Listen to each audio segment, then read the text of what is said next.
Olá, pessoal, sejam muito bem-vindos ao nosso canal Humanitas Diálogos Históricos. Eu sou o professor Jadir Gonçalves Rodrigues e hoje eu pretendo discutir e refletir rapidamente sobre os delírios, os paranoides e as mentiras do tenente Macunaíma Messias em 2020, 2021 e esse início de 2022. É uma espécie de revisitação a esse universo sombrio da retórica messiânica macunaímica.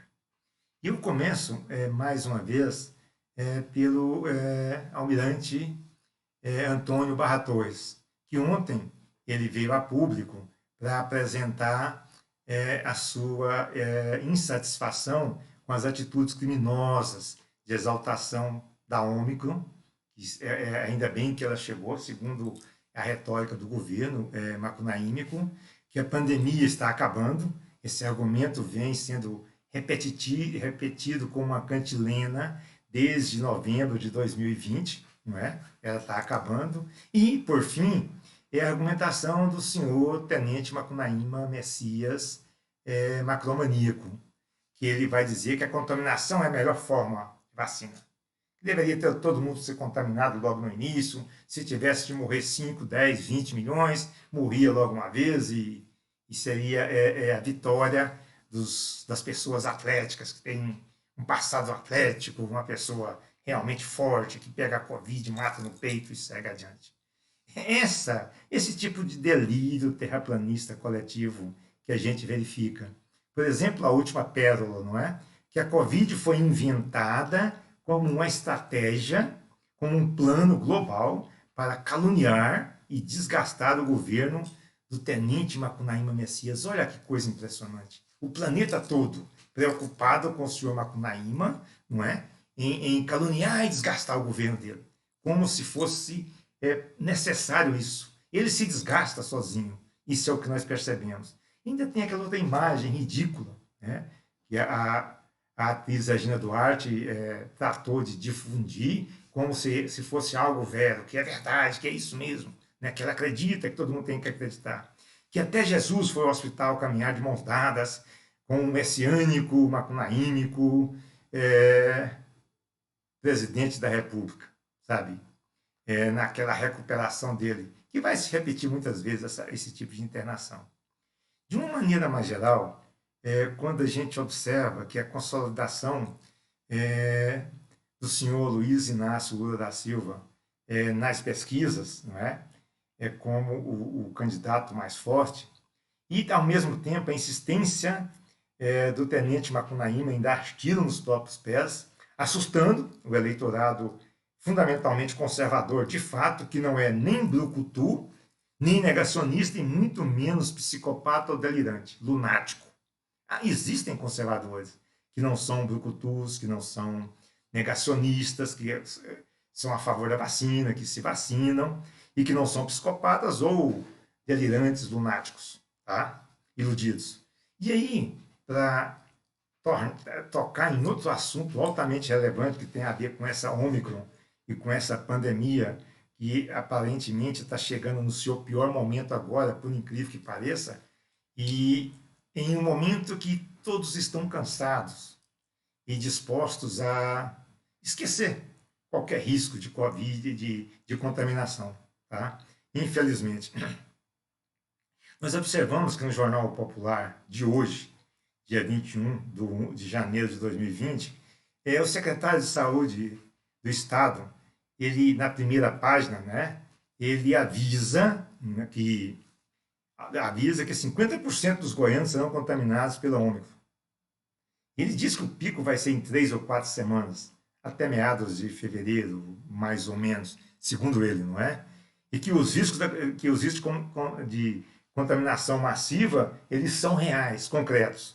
E que hoje, por exemplo, já se tem 81,52% de ocupação dos leitos de enfermaria e de UTI. E vai se abrir uma série de outros leitos, objetivamente, que não serão suficientes, como veremos daqui a pouco.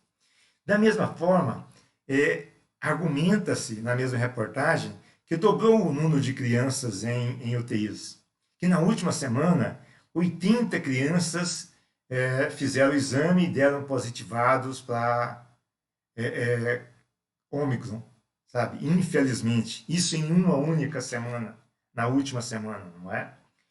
E ao mesmo tempo nós lembramos que 500 mil estudantes, crianças e adolescentes, eles retornaram às aulas presenciais na última quarta-feira, anteontem, não é? E as pessoas de faixa etária inferior a 10 anos, quando observamos a pandemia em perspectiva aqui em Goiás, constata-se que 40 vidas de crianças com menos de 10 anos foram perdidas nesse movimento trágico da pandemia. Tá? Da mesma forma, eu tenho alguns questionamentos para concluir esse brevíssimo vídeo que eu quis fazer hoje, sabe? Qual que é o cenário atual? É um cenário de nós não usarmos máscara, nós nos aglomerarmos, nós continuarmos negando a vacina, de nós desrespeitarmos um certo distanciamento social, de nós mantermos essa tensão, esse conflito entre brasileiros e brasileiras. Do mesmo modo, eu pergunto, o que o governo está fazendo? Tanto o governo federal, o governo estadual e os governos municipais. Sabe, aparentemente está todo mundo cansado, todo mundo exaurido. E é óbvio que a economia é importante, mas vidas são fundamentais. Uma economia forte sem pessoas, isso não tem sentido. Tá? A vida é o bem mais precioso que nós temos, a bem da verdade. O panorama, ele pode ser muito pior do que foi noticiado pelo Jornal Popular hoje. Olha, numa reflexão rápida aqui, se nós formos verificar a população, a demografia do estado de Goiás, que está defasada, inclusive, por conta do governo do tenente Macunaíma Messias, macromaníaco, psicopata, insano, ensandecido, que se negou a financiar o IBGE, sabe, para poder realizar o levantamento dos dados demográficos. Então, há uma defasagem enorme. Mas Goiás tem aproximadamente 7 milhões e 300 mil habitantes. Bom, então vamos pensar. Segundo o nosso secretário de Saúde do Estado de Goiás, nós teremos então 50%. Ou seja, 3 milhões 650 contaminados. Numa continha rápida, não é? Isso em 3 semanas. E numa continha rápida, se um a cada 1000 precisar de UTI ou enfermagem ou enfermaria, nós teremos aproximadamente 3.150 pessoas que podem precisar ser internadas nas próximas 3 semanas. 3.150 leitos. 3.650 leitos, me desculpe. Isso é algo assustador, porque nós não temos isso. Tá? Pode piorar? Com certeza, eu imagino que pode ser. Esse cenário pode ser muito pior do que o preconizado pelo digníssimo secretário de Saúde do Estado de Goiás. É só vocês lembrarem que 500 mil de crianças e adolescentes retornaram a aulas presenciais, fundamentalmente presenciais, no estado de Goiás. E aí aquela continha básica, não é? Você tem aí pelo menos 1/5 das crianças que não se preocupa assim como seus pais com contaminação, enfim. O fato é que essa Ômicron e mesmo a H3N2, ela vai circular muito rapidamente entre esses jovens.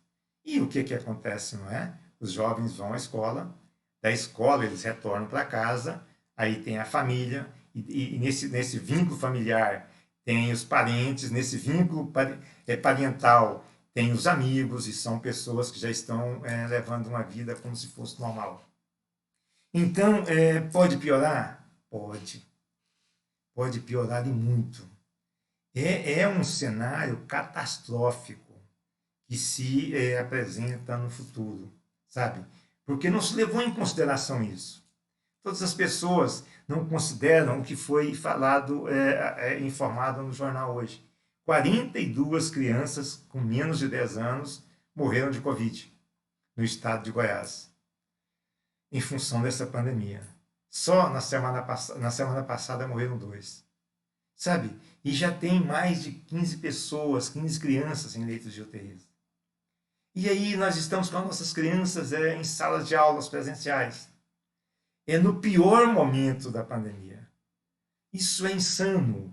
E aí, mais uma vez, o que está fazendo o governo municipal, o governo estadual e o governo federal? O governo federal, todos nós sabemos, não é? Ele é um negacionista e ele é anti-vacina e ele defende a contaminação em massa. O governo estadual diz que não vai fechar nada, que vai manter as escolas, que vai manter tudo funcionando. E o nosso governo municipal aqui, quando eu penso Goiânia, é uma questão bem próxima do que o Bolsonaro fala, do que o Tenente Messias Macunaíma alega. E aqui, em Aparecida, a gente tem uma situação um pouco diferente, mas não há muito o que se pode fazer. O que se percebe é que os postos de vacinação estão vazios.